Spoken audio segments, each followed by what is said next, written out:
भारत एक ऐसी भूमि है जहाँ प्राचीन काल से ही कई महान हस्तियों ने जन्म लिया है। सभी विद्याओं में समान रूप से पारंगत महान विभूतियों ने लाखों लोगों का मार्ग आलोकित किया है। भगवान बुद्ध उनमें से एक हैं। उन्होंने एक नए धर्म को जन्म दिया और लाखों लोगों के जीवन को एक नया अर्थ दिया। लेकिन क्या आपने कभी सोचा है कि ये शिक्षक जो कई लोगों के लिए प्रेरणा है, उन्होंने प्रेरणा कहाँ से ली? खैर, ये प्रकृति है। प्रकृति न केवल जीवन जीने का बल्कि सीखने का भी स्रोत है। ये सीखने के लिए बहुत कुछ प्रदान करती है, लेकिन जिस तरह से ये हमें सिखाती है उसे देखने के लिए हर किसी के पास दिव्य आंखें नहीं होती हैं। प्रकृति से प्रेरणा लेने के लिए कठिन तपस्या के साथ बहुत काम करने की आवश्यकता होती है और आत्मज्ञान के चरण तक पहुंचने के लिए और भी अधिक कड़ी मेहनत की आवश्यकता होती है। हमारी आज की कहानी उस समय की है जब भगवान बुद्ध ने संन्यास ले लिया था और जंगल में एकांतवास के लिए चले गए थे। उन्होंने शुरू में जीवन की सच्चाई और स्वयं के ज्ञान की प्राप्ति की एक विधि के रूप में कठिन उपवास और अनुशासन से शुरुआत की थी। इस विधि से संतुष्ट न होने पर वे एक संत के शिष्य बन गए। उन्होंने कुछ समय तक उनके साथ अध्ययन किया, लेकिन अंततः उन्हें इसमें भी असंतोष प्रतीत हुआ।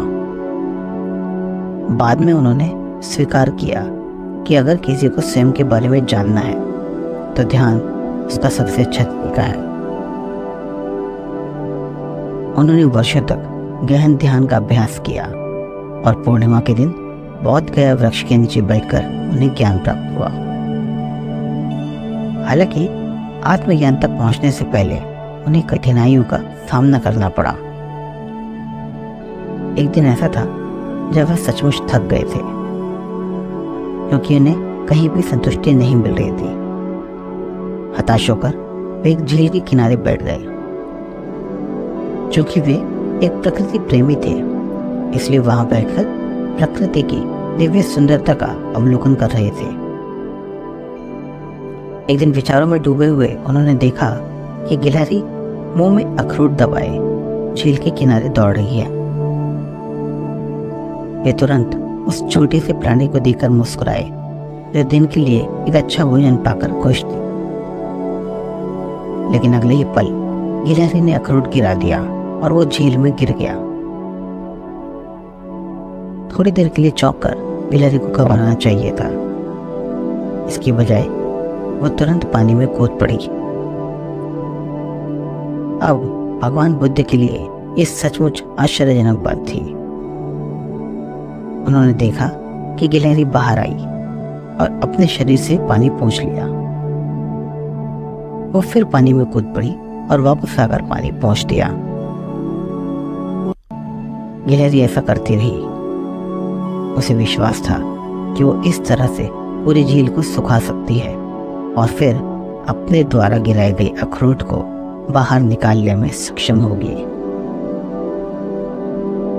बुद्ध ने सोचा कि वो कितना मूर्खतापूर्ण कार्य कर रही है, क्योंकि गिलहरी के इस तरह से झील को खाली करना असंभव था। लेकिन वे जो निरंतर प्रयास कर रही थी उसने निश्चित रूप से बुद्ध का दिल जीत लिया। उन्होंने महसूस किया जब इतना छोटा प्राणी विशाल झील के पानी को सोखने की कोशिश करने की इच्छा शक्ति रख सकता है, तो मनुष्य को असफलता से क्यों डरना चाहिए। अब वो समझ गए थे कि उन्हें आत्मज्ञान प्राप्त करने के अपने प्रयासों को नहीं रोकना चाहिए, क्योंकि ये पूरी झील को सुखाने की कोशिश करने वाली गिलहरी के विपरीत मनुष्यों के लिए सरल कार्य था। यह घटना बुद्ध के लिए प्रेरणा बन गई और वो एक बार फिर झील के किनारे छायादार पेड़ के नीचे गहरे ध्यान के लिए बैठ गए।